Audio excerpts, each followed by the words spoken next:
കായംകുളം മണ്ഡലത്തിലെ UDF സ്ഥാനാർത്ഥിയായ M. Liju നാമനിർദ്ദേശ പത്രിക സമർപ്പിച്ചു. ഹരിപ്പാട് റവന്യൂ ടവറിൽ പ്രകടനമായി എത്തിയാണ് ലിജു പത്രിക സമർപ്പിച്ചത്. കായംകുളം നിയമസഭാ നിയോജക മണ്ഡലത്തിലെ UDF സ്ഥാനാർത്ഥിയായ അഡ്വക്കേറ്റ് M. ലിജു നാമനിർദ്ദേശ പത്രിക സമർപ്പിച്ചു. കാർത്തികപ്പള്ളി ഭൂരേഖ തഹസീൽദാരും അസിസ്റ്റന്റ് വരണാധികാരിയുമായ NS അനിതാ റാണി മുമ്പാകെയാണ് ഹരിപ്പാട് റവന്യൂ ടവറിലെത്തി പത്രിക സമർപ്പിച്ചത്.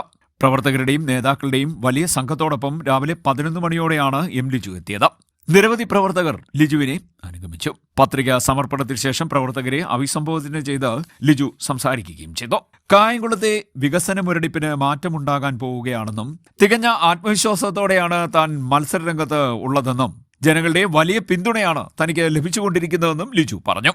ഒരു നാടിൻ്റെ ജനപ്രതിനിധി എന്ന നിലയിൽ ഏറ്റവും ആത്മാർത്ഥതയോടെ നാടിൻ്റെ സാധ്യതകൾ പ്രയോജനപ്പെടുത്തുന്ന ആ നാടിൻ്റെ വികസനത്തിനാവശ്യമായ പദ്ധതികൾ ആസൂത്രണം ചെയ്ത് നടപ്പിലാക്കുന്ന അവിടുത്തെ ജനങ്ങളുടെ ആവശ്യങ്ങൾക്ക് സുഖദുഃഖങ്ങൾക്ക് സാമീപ്യം ഉറപ്പുവരുത്തുന്ന നിയമസഭയിൽ നാടിൻ്റെ അന്തസ്സുയർത്തുന്ന നിയമനിർമ്മാണത്തിൽ വളരെ ഫലപ്രദമായി പങ്കാളിയാകുന്ന ഭരണഘടനാ മൂല്യങ്ങൾ സംരക്ഷിക്കുന്ന ഒരു ജനപ്രതിനിധിയായിരിക്കുമെന്ന കാര്യത്തിൽ ഞാൻ കായംകുളത്തെ പ്രിയപ്പെട്ട പ്രബുദ്ധരായ ജനസമൂഹത്തിന് ഉറപ്പ് നൽകുന്നു. കായംകുളത്ത് എനിക്ക് കാണാൻ സാധിക്കുന്നത് UDFന് അനുകൂലമായ വളരെ ശക്തമായ പിന്തുണയാണ്.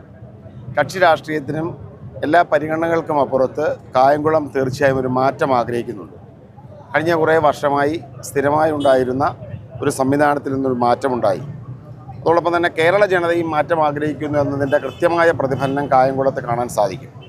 കായംകുളം തീർച്ചയായും ഐക്യജനാധിപത്യ മുന്നണിക്ക് അനുകൂലമായ ഒരു മാറ്റത്തിൻ്റെ പാതയിലാണ്. തീർച്ചയായും കായംകുളത്ത് ഐക്യജനാധിപത്യ മുന്നണി വിജയിക്കുമെന്ന പ്രതീക്ഷയാണ് എനിക്ക്. UDF നേതാക്കളായ advocate E. Sameer, KP Sreekumar, N. Ravi, Johnson Abraham, A. Irshad, block Congress പ്രസിഡന്റുമാരായ T. സൈൻലാബ്ദീൻ, ചിറപ്പുറത്ത് മുരളി തുടങ്ങിയവർ അദ്ദേഹത്തോടൊപ്പം ഉണ്ടായിരുന്നു. കോൺഗ്രസിന്റെയും UDFന്റെയും പ്രമുഖ നേതാക്കൾ പ്രകടനത്തിനുൾപ്പെടെ നേതൃത്വം വഹിച്ചു. CD news, Kayamkulam.